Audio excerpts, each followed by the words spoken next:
आपने विशेष चलोगे sir sir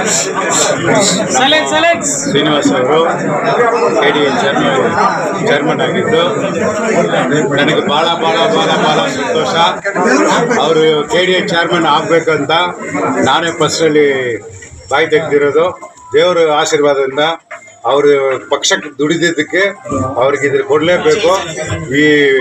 ಈ ಸ್ಥಾನಮಾನ ಇವರು ಚೆನ್ನಾಗಿ ಮಾಡಬೇಕು. KGFಗೆ ಇವರು ಕೆಲಸ ಚೆನ್ನಾಗಿ ಮಾಡಿ ಎಲ್ಲ KGF ಡೆವಲಪ್ಮೆಂಟಿಗೆ ಇವರು ಇರಬೇಕು ಅಂತ ದೇವ್ರನ್ನೇ ಬೇಡ್ಕೊಂಡು ನಾನು ಆಶೀರ್ವಾದ ಮಾಡ್ತೇನೆ. Thank you.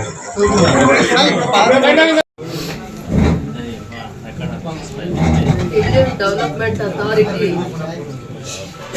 KGF taluk Bangarpet taluk ಎರಡಕ್ಕೂ ಒಂದು KGF ಡೆವಲಪ್ಮೆಂಟ್ ಅಥಾರಿಟಿ ಇತ್ತು. ಕಾಂಗ್ರೆಸ್ MLA ನಾನಾದಾಗ, ಬಂಗಾರಪೇಟೆ ಶಾಸಕರು ಕಾಂಗ್ರೆಸ್ MLAನೇ ಆದಾಗ ನಮಗೆ ಮತ್ತೆ ಬಂಗಾರಪೇಟೆ ಶಾಸಕರಿಬ್ಬರಿಗೂ ಕೂಡ ತುಂಬಾ ಒತ್ತಡ ಇರ್ತಾ ಇತ್ತು. ಪಕ್ಷಕ್ಕೆ ಯಾರು ಬಹಳ ನಿಷ್ಠೆಯಿಂದ ಸೇವೆ ಮಾಡಿರ್ತಾರೆ ಅವ್ರಿಗೆ ನಾವೇನಾದ್ರೂ ಒಂದು ಸ್ಥಾನಮಾನ ಕೊಡುವಂತ ಪಟ್ಟಿಯಲ್ಲಿ ನನ್ನ ಹತ್ರನೂ ಬಹಳ ಒತ್ತಾಯ ಇರ್ತಾ ಇತ್ತು. ಬಂಗಾರಪೇಟೆ ಶಾಸಕರಿಗೂ ಅಂತದ್ದೇ ಒಂದು ಒತ್ತಡ ಇರ್ತಾ ಇತ್ತು. ನಮ್ಗೆ ಅವಾಗ ಅಸಹಾಯಕರಾಗಬೇಕಾಗ್ತಾ ಇತ್ತು. ನಾನ್ ಸೋಲ್ಬೇಕಾಗಿತ್ತು, ಇಲ್ಲ ಬಂಗಾರಪೇಟೆ ಶಾಸಕರು ಸೋಲ್ಬೇಕಾಗಿತ್ತು. ಇಂಥ ಧರ್ಮ ಸಂಕಟ ಬಂದಾಗ ಕಾಂಗ್ರೆಸ್ ಪಕ್ಷದಲ್ಲಿ ಚುನಾವಣೆಯ ಜವಾಬ್ದಾರಿಯನ್ನ ಹೊತ್ಕೊಂಡಾಗ ಹೆಣ್ಮಗು ಜಯಂತಿ ಸೋಲನ್ನ ಅನುಭವಿಸ್ಬೇಕಾಗತ್ತೆ. ಅದು ಷಡ್ಯಂತ್ರದಿಂದ ಇವರು ಸೋಲನ್ನ ಅನುಭವಿಸ್ತಾರೆ. ಅವಾಗ ನನ್ನ ಮನಸ್ಸಿಗೆ ನಾವು ಕಾಂಗ್ರೆಸ್ ಪಕ್ಷನ ಕಟ್ಟಿದಾಗ ನಮ್ಗೆಲ್ಲೋ ಒಂದ್ ಕಡೆ ಆ ನೋವು ನನ್ನನ್ನು ಕಾಡ್ತಾ ಇತ್ತು.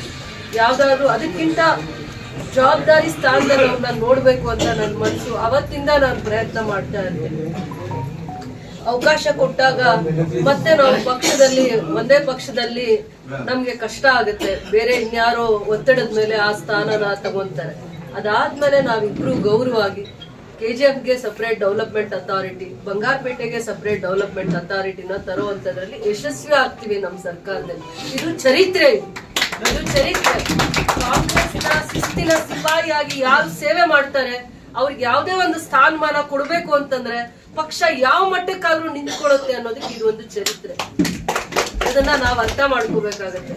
ಯಾರು ಕೂಡ ಯಾರಾದ್ರೂ ಮುಖಂಡರು ಮನೆ ಬಾಗಿಲಿಗೆ ಹೋಗಿಲ್ಲ ಇವತ್ತವರೆಗೂ. ಶ್ರೀನಿವಾಸ್, ನಾನು 10 ವರ್ಷದಲ್ಲಿ ನಾನು ಶ್ರೀನಿವಾಸನ್ನ ಪಕ್ಷದ ಕೆಲಸವನ್ನ ಕಾಯ ವಾಚ ಮನಸ ಪಕ್ಷನ ಗೆಲ್ಲಿಸ್ಬೇಕು, ಕಾರ್ಯಕರ್ತನ ಉರುದುಂಬಿಸ್ಬೇಕು, ಜವಾಬ್ದಾರಿಯಿಂದ ನಡಿಬೇಕು ಅನ್ನುವಂತ ವಿಚಾರ ಬಂದಾಗ ಯಾರು ಪಕ್ಷಕ್ಕೆ ಶಿಸ್ತಿನ ಸಿಪಾಯಿ ಆಗ್ತಾರೆ ಅವ್ರಿಗೆ ಮೊದಲನೇ ಆದ್ಯತೆ ಸಿಗುತ್ತೆ ಅನ್ನುವಂತ ಒಂದು ಸಂದೇಶನ ನಾನು ಕೊಡ್ಬೇಕಾಗಿದೆ.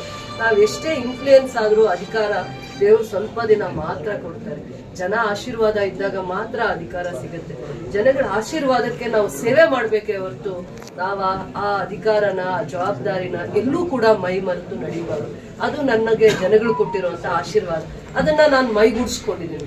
ಅದೇ ರೀತಿ ಮೈಗೂಡಿಸ್ಕೋಬೇಕು ಅಂತ ಮಾತ್ರ ನಾನು ಆಶೀರ್ವಾದ ಮಾಡ್ತೀನಿ. ಯಾರೇ ಈ ಸ್ಥಾನದಲ್ಲಿ ಬಂದ್ರು KGF ಡೆವಲಪ್ ಆಗ್ಬೇಕು, ಎಲ್ಲಾರನ್ನು ಗೌರವವಾಗಿ ನೋಡ್ಬೇಕು, ಪಕ್ಷಕ್ಕೆ ಗೌರವ ತರುವಂತ ಸಂದೇಶ ಮಾತ್ರ. ಈ ಮೂರೇ ನಾವು ಜವಾಬ್ದಾರಿಯಿಂದ ನಡಿಬೇಕಾಗುತ್ತೆ. ಯಾರು ಏನೇ ಅವಮಾನ ಮಾಡಿದ್ರು ನಾವ್ ಅದನ್ನ ಸಹಿಸ್ಕೊಂಡಾಗ ಮಾತ್ರ ಪಕ್ಷಕ್ಕೆ ಗೌರವ ಕೊಡ್ತೀವಿ. ಯಾರು ಏನೇ ಅವಮಾನ ಮಾಡಿದ್ರು ಸಹಿಸ್ಕೋಬೇಕು. ಪಕ್ಷಕ್ಕೆ ಗೌರವ ತರುವಂತ ತಲೆ ಎತ್ತಿ ನಡೆಯುವಂತ ಕೆಲಸ ನಾವು ಮಾಡಿದಾಗ ಮಾತ್ರ ಪಕ್ಷದ ಗೌರವ ಉಳಿಯುತ್ತೆ. ನೂರಾರು ಜನ, ಸಾವಿರಾರು ಜನ ಕಾರ್ಯಕರ್ತರು ಪಕ್ಷಕ್ಕೆ ಗೌರವ ತರಬೇಕು ಅಂದಾಗ ಅವ್ರ ಮನೆ ಬಿಟ್ಟು ಸೇವೆ ಮಾಡಿರ್ತಾರೆ. ಅವ್ರು ನಾಳೆ ಧೈರ್ಯವಾಗಿ ಓಡಾಡ್ಬೇಕು ಅಂತಂದ್ರೆ, ಗೌರವ ತರಬೇಕಂದ್ರೆ ನಾವು ಅವರಿಗೆ ಗೌರವ ತರುವಂತ ಕೆಲಸ ಮಾಡ್ಬೇಕು. ಅದನ್ನ ಹೇಳ್ತೀನಿ. ಯಾರು ನಿಷ್ಠಾವಂತರಾಗಿರ್ತಾರೆ ಎಂತ ಪರಿಸ್ಥಿತಿಯಲ್ಲೂ ಅವರಿಗೆ ನಾವು ನ್ಯಾಯ ಕೊಡಿಸ್ಬೇಕು ಅಂತಂದಾಗ ಅವತ್ತು ಆ ಪ್ರಯತ್ನ ಇವತ್ತು ಯಶಸ್ಸಾಗಿದೆ. ಅವತ್ತು ನಾನು ಆ ಹೆಣ್ಮಗು ಕಣ್ಣಲ್ಲಿ ನೀರು ಹಾಕೊಂಡು ಹೋಗಿದ್ದಿನ ನನಗೆ ನಾನು ಎಲೆಕ್ಷನ್ಸ್ ನಿಂತಾಗೂ ಅಷ್ಟು ನನಗೆ ಹಿಂಸೆ ಆಗಿರ್ಲಿಲ್ಲ. ಅವತ್ತು ನನ್ಗೆ ಆ ದಿನ ನಾನು ಹೆಂಗ್ ಕಳೆದ್ನೋ ಗೊತ್ತಿಲ್ಲ. ಈ ದಿನ ನಾನು ನನ್ನ ಕಾರ್ಯಕರ್ತರಿಗೊಬ್ಬರಿಗೆ ನ್ಯಾಯ ಕೊಟ್ಟಿದ್ದೀನಿ, ಅನ್ಯಾಯ ಆಗಿದ್ದನ್ನ ನಾನು ಸರಿಪಡಿಸಿದೀನಿ ಅಂತ ನಾನು ಇವತ್ತು ಹೆಮ್ಮೆಯಿಂದ ಆಚರಿಸ್ತೀನಿ. ಆ ನೋವು ನನ್ನನ್ನು ಕಾಡ್ತಾ ಇತ್ತು. ಯಾವತ್ ನೋಡಿದ್ರು ಮುಖ ನೋಡಿದಾಗ ಆ ಹಿಂಸೆ ನನ್ಗೆ ಆಗ್ತಾ ಇತ್ತು. ಇವ್ರನ್ನ ಯಾವ ಸ್ಥಾನದಲ್ಲಿ ನೋಡ್ಬೇಕಾಯ್ತು, ನಾನು ನೋಡಕ್ ಆಗ್ಲಿಲ್ಲ ಅಂತ. ಅದಕ್ಕಿಂತ ಗೌರವಾಗಿರೋ ಸ್ಥಾನದಲ್ಲಿ ಅವ್ರನ್ನ ನೋಡ್ಬೇಕು ಅನ್ನುವಂತ ಮನ್ಸು ನನ್ಗೆ ಅವತ್ತು ನಾನು ಸಂಕಲ್ಪ ಮಾಡಿದೆ. ಆದ್ರೆ ಬಹಳ ದಿನ ಅದ್ರ ಪರಿಶ್ರಮ ಇದೆ. ಪರಿಶ್ರಮ ಎಷ್ಟಿದೆ ನಾನು ಹೇಳಕ್ಕೆ ಆಗಲ್ಲ. ಆ ಪರಿಶ್ರಮ ಹೆಂಗಿದೆ, ಹಿಂಗೆ ಆ ಪರಿಶ್ರಮನ ಹೇಳಕ್ಕೆ ಆಗಲ್ಲ. ಅಷ್ಟು ಕಷ್ಟ ಆಯ್ತು. ಆದ್ರೂ ದೇವರ ಆಶೀರ್ವಾದ ಮತ್ತೆ ಎಲ್ಲ ಕಷ್ಟದಲ್ಲಿರೋರ ಆಶೀರ್ವಾದ ಯಾವತ್ ನಮ್ ಜೊತೆ ಇರುತ್ತೆ, ಅದು ಫಲಿಸುತ್ತೆ ಅಂತ ಹೇಳಕ್ ಇಷ್ಟಪಡ್ತೀನಿ. ಅದಾದ್ಮೇಲೆ ಗ್ರಾಮೀಣ ಭಾಗದಲ್ಲೂ ವೆಂಕಟರಮಣ್ಣ ಇರ್ಬೋದು, ಯಾವಾಗ್ಲೂ ಪಕ್ಷ ಅಂದ್ರೆ ಅಭಿಮಾನ ಇಟ್ಕೊಂಡಿದ್ದಾರೆ, ಅವರಿಗೆ ಅವಕಾಶ ಆಗಿದೆ. ಆಮೇಲೆ ಮಾರಿಕುಪ್ಪಂ ಪಂಚಾಯಿತಿಯಲ್ಲಿ ರಾಧಪ್ಪ ಅನ್ನೋರಿಗೆ ಪಂಚಾಯಿತಿ ತಪ್ಪೋಯ್ತು, ಷಡ್ಯಂತ್ರಿಗಳಿಂದ ತಪ್ಪೋಯ್ತು.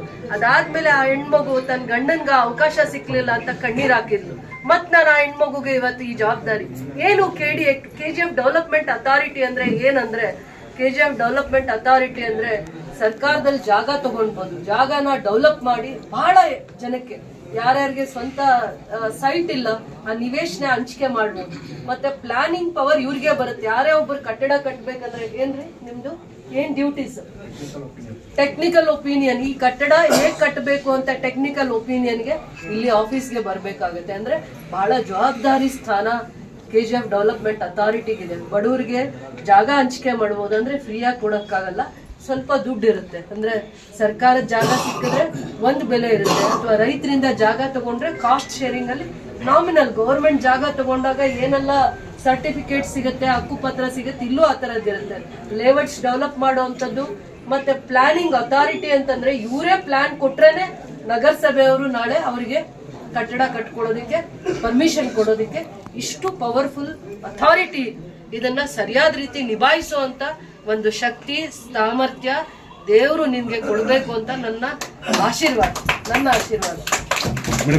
ಇದೇ KGF ಡೆವಲಪ್ಮೆಂಟ್ ಅಥಾರಿಟಿನೇ ಇಂಟಿಗ್ರೇಟೆಡ್ ಟೌನ್ಶಿಪ್ ನ ಇವತ್ತು ಡೆವಲಪ್ ಮಾಡೋದಕ್ಕೆ ಅಥಾರಿಟಿ ಯಾರಾದ್ರೂ ಇದ್ರೆ KGF ಡೆವಲಪ್ಮೆಂಟ್ ಅಥಾರಿಟಿನೇ ಮಾಡಕ್ಕಾಗತ್ತೆ. ಮುಂದೆ ಇದನ್ನ ತಿಳ್ಕೊಳ್ಳಿ. ನಮ್ಗೆ 299 ಎಕರ್ಸ್ ಏನ್ ಇಂಟಿಗ್ರೇಟೆಡ್ ಟೌನ್ಶಿಪ್ ಇದೆ, FD ಅಲ್ಲಿ ನಮ್ಗೆ ಅದಕ್ಕೆ DPR ಮಾಡ್ಲಿಕ್ಕೆ ₹1 ನಾವು ಅನುದಾನ ಕೊಡ್ಲಿಲ್ಲ ಅಂದ್ರೆ 10 ಕೋಟಿಯ ಇದಕ್ಕೆ DPR ಮಾಡ್ಲಿಕ್ಕೆ FD ಅಲ್ಲಿ ನಮ್ಗೆ FDL ಪರ್ಮಿಷನ್ ಸಿಕ್ಕಿದೆ. ಅದು ನೆಕ್ಸ್ಟ್ ಅದನ್ನ 100 ಕೋಟಿಯಲ್ಲಿ ಡೆವಲಪ್ಮೆಂಟ್ ಮಾಡೋದು ಇದೇ KGF ಡೆವಲಪ್ಮೆಂಟ್ ಅಥಾರಿಟಿ. ಮತ್ತೆ ಇದು ಹೊಸ ಆಫೀಸ್ಗೆ ಕಾಲಿಡೋಂಗ್ ಆಗ್ಬೇಕು. ಜಾಗ ಕೊಟ್ಟಿದೀವಿ KGF ಡೆವಲಪ್ಮೆಂಟ್ ಅಥಾರಿಟಿಗೆ, ಅಲ್ಲಿ ಇವರು ಹೊಸ ಆಫೀಸ್ ಶಿಫ್ಟ್ ಮಾಡ್ಬೇಕಾಗತ್ತೆ. ಇಂಟಿಗ್ರೇಟೆಡ್ ಟೌನ್ಶಿಪ್ ಏನೇ ಇದ್ರು ಕೂಡ, ಹೌಸಿಂಗ್ ಇರ್ಬೋದು, ಹಾಸ್ಪಿಟಲ್ ಇರ್ಬೋದು, ಎಜುಕೇಶನ್ ಹಬ್ ಇರ್ಬೋದು, ಅದನ್ನೆಲ್ಲ ಸಾಫ್ಟ್ವೇರ್ ಕಂಪನೀಸು, IT ಕಂಪನೀಸ್ಗೆ ಏನೇ ಜಾಗ ಕೊಟ್ಟರು, ಅಲಾಟ್ಮೆಂಟ್ ಇದ್ರು ಇದೇ ಆಫೀಸಿಂದ ಅದು ಅಲಾಟ್ಮೆಂಟ್ ಪ್ರಕ್ರಿಯೆ ನಡೆಯುತ್ತೆ. ಇದೇ ಆಫೀಸಿಂದ ಆ 300 ಎಕರೆನ ಡೆವಲಪ್ ಮಾಡುವಂಥದ್ದು. ಮತ್ತೆ ಕಾಸ್ಟ್ ಶೇರಿಂಗ್ ಅಲ್ಲಿ ರೈತರದು ಜಾಗ ಇಲ್ಲಿದೆ, 15 ಎಕರೆನೋ 25 ಎಕರೆ ಇದೆ. ಕಾಸ್ಟ್ ಶೇರಿಂಗ್ ಅಲ್ಲಿ ರೈತರದು ಜಾಗ ಡೆವಲಪ್ ಮಾಡಿ ಇವ್ರು 50% ಇಟ್ಕೊಂಡು ಸಾರ್ವಜನಿಕರಿಗೆ ಆ ಜಾಗ ಕೊಡುವಂಥದ್ದು ಬಹಳ ಜವಾಬ್ದಾರಿ ಇರುವಂತ ಸ್ಥಾನಮಾನ ಇದು. ಒಂದು ದಿನ ಅಲ್ಲ, ನೀವು ಎಷ್ಟು ಗಂಟೆ ಕಾಲ ಕುತ್ಕೊಂಡು ಕೆಲಸ ಮಾಡಿದ್ರು ಇಲ್ಲ, ಕೆಲಸ ಇದೆ ಮಾಡ್ಬೇಕಷ್ಟೇ, ಇಚ್ಛಾಶಕ್ತಿ ಬೇಕು, ಜವಾಬ್ದಾರಿಯಿಂದ. ಇದಕ್ಕೆ ಇವಾಗ ಅಪ್ ಟು ಬೇತ್ಮಂಗ್ಲ, ಕಮಸಂದ್ರ, ಕ್ಯಾಸಂಬಳ್ಳಿ, ಪಾರನಹಳ್ಳಿ ಇದೆಲ್ಲಾನು ಕವರ್ ಆಗುತ್ತೆ. ಪಾರ್ಕ್ಸ್, ಲೇಕ್ಸ್ ಡೆವಲಪ್ಮೆಂಟ್ ಮಾಡೋದು ಕೂಡ ಅಥಾರಿಟಿಯಿಂದ, ಅವೆಲ್ಲ ಕಂಟ್ರೋಲ್ ಮಾಡೋದು ಕೂಡ ಅಥಾರಿಟಿ. ಅದ್ರ ಬಗ್ಗೆ ಫಸ್ಟ್ ಮಾಹಿತಿ ತಗೊಂಡು ಕೆಲಸ ಮಾಡ್ಲಿ ಅಂತ. ಯಾರ್ಯಾರು ನಿಷ್ಠಾವಂತರಿದ್ದಾರೆ ಅವರಿಗೆ ಅವರ ಅರ್ಹತೆಯಿಂದಾನೇ ಸ್ಥಾನಮಾನ ಸಿಗುತ್ತೆ ಅನ್ನೋ ಸಂದೇಶ ಹೋಗ್ಬೇಕಾಗಿತ್ತು. ಅದರ ಸಂಕಲ್ಪ ಆಗಿದೆ, ಒಳ್ಳೇದಾಗಿದೆ. ಸೇವೆ ಮಾಡ್ಲಿ, ದೇವರ ಅವಕಾಶ ಕೊಟ್ಟಿದ್ದಾರೆ, ಸೇವೆ ಮಾಡ್ಲಿ ಅಂತ ಹೇಳಿ. ಇವತ್ತು ನನಗೆ ಈ ಸ್ಥಾನಮಾನ ಸಿಕ್ಕಿದೆ ಅಂದ್ರೆ ಅದಕ್ಕೆ ಮೇನ್ ಕಾರಣ ನಮ್ಮ KGF ಜನಪ್ರಿಯ ಶಾಸಕರಾದ ಶ್ರೀಮತಿ ರೂಪಾ ಶಶಿಧರ್ ಮೇಡಮು ಮತ್ತು ನಮ್ಮ ಬೇಲೆಯಲ್ಲಿ ಗೋವಿಂದಗೌಡ ಸರ್, ಇವರಿಬ್ಬರೇ ನನಗೆ ಈ ಸ್ಥಾನಮಾನ ಸಿಕ್ಕಿರೋದಕ್ಕೆ ಕಾರಣ. ಯಾಕಂದರೆ ಪಾರ್ಟಿಗೆ ಯಾವಾಗ ನಾವು ಲಾಯಲ್ ಆಗಿರ್ತೀವೋ ಆವಾಗ ಒಂದು ದಿವಸ ನಿಮ್ಗೆ ಒಂದು ಒಳ್ಳೆ ಸ್ಥಾನಮಾನ ಸಿಕ್ಕುತ್ತೆ ಅಂತ ನಮ್ಗೆ ಮೇಡಮ್ ಪದೇ ಹೇಳ್ತಾ ಇದ್ರು. ಇದಕ್ಕೆ ಹೇಳಿರೋದಕ್ಕೂ, ನಾನು ಪಾರ್ಟಿಗೆ ಲಾಯಲ್ ಆಗಿದ್ದಿರೋದಕ್ಕೂ ಈ ಸ್ಥಾನವನ್ನು ಮೇಡಮ್ ನನಗೆ ಕೊಟ್ಟು ನನ್ನ ಅಲಂಕರಿಸಿದ್ದಾರೆ. ಅದಕ್ಕೆ ಫಸ್ಟ್ ಮೇಡಮ್ಗೆ ಧನ್ಯವಾದಗಳು ಹೇಳ್ತಾ ಇದ್ದೀನಿ. ಮತ್ತು ಇಲ್ಲಿ ಏನು ಡೆವಲಪ್ ಆಗಬೇಕಂತ ಇದ್ದರೆ ಅದು ನಮ್ಮ ಶಾಸಕರು ಇದ್ದಾರೆ, ಅವ್ರ ಹತ್ರ ನಾಲೆಜ್ ತಗೊಂಡು ಅವ್ರ ಮಾರ್ಗದರ್ಶನ ತಗೊಂಡು ಏನೇನು ಮಾಡಬೇಕಂತ ಇದರಿಂದ ಅದೆಲ್ಲ ನಾನು ಮೇಡಮ್ ಇದರಿಂದ ನಾನು ಮಾಡ್ತೀನಿ ಅಂತ ಹೇಳ್ತಾ. ಸರ್, ನಿಮ್ಮದು ಮೊದಲ ಆದ್ಯತೆ ಏನಿದೆ ಸರ್? ನಿಮ್ಮದೇ ಅದು ಒಂದು ಕಲ್ಪನೆ ಇರುತ್ತಲ್ವ, KDF ಬಂದರೆ ನಾನು ಇದನ್ನ ಏನೋ ಒಂದು ಮಾಡಬೇಕು. ಮಲ್ಲ ಮೇಡಮ್ ನಾಲೆಜಿಂದಾನೇ ನಾನು ಏನು ಮಾಡೋಕ್ಕಾಗೋದಿಲ್ಲ. ಮೇಡಮ್ ಹೆಂಗೆ ಹೇಳ್ತಾರೆ ಹಂಗೆ ನಾನು ನಡ್ಕೊಂಡು ಹೋಗ್ತೀನಿ ಸರ್. ಆಮೇಲೆ ಇದು ಇಡೀ ಕ್ಷೇತ್ರ ಗ್ರಾಮೀಣ ಭಾಗದಲ್ಲೂ ಒಂದು ಟರ್ಮ್ ಒಬ್ಬರಿಗೆ ಅವಕಾಶ ಮಾಡಬೇಕಾಗುತ್ತೆ, ಒಬ್ಬರಿಗೋ ಇಬ್ಬರಿಗೋ. ಯಾಕಂದ್ರೆ 5 ವರ್ಷದ ಟರ್ಮ್ ಅಲ್ಲಿ ನಾವು KGF ಅವಕಾಶ ಕೊಡಕ್ಕಾಗಿರ್ಲಿಲ್ಲ. ಮುಂದೆ ಸ್ವಲ್ಪ ಟರ್ಮ್ ಇವ್ರದ್ದು ಮುಗಿದ ಮೇಲೆ ಅವ್ರಿಗೂ ಸ್ವಲ್ಪ ಎಷ್ಟಿರುತ್ತೆ ಮೇಡಮ್ ಅದನ್ನ ಹೇಳ್ತೀವಿ ಯಾವ ಹಂತದಲ್ಲಿ. தங்கவயலின் இன்றைய செய்தி.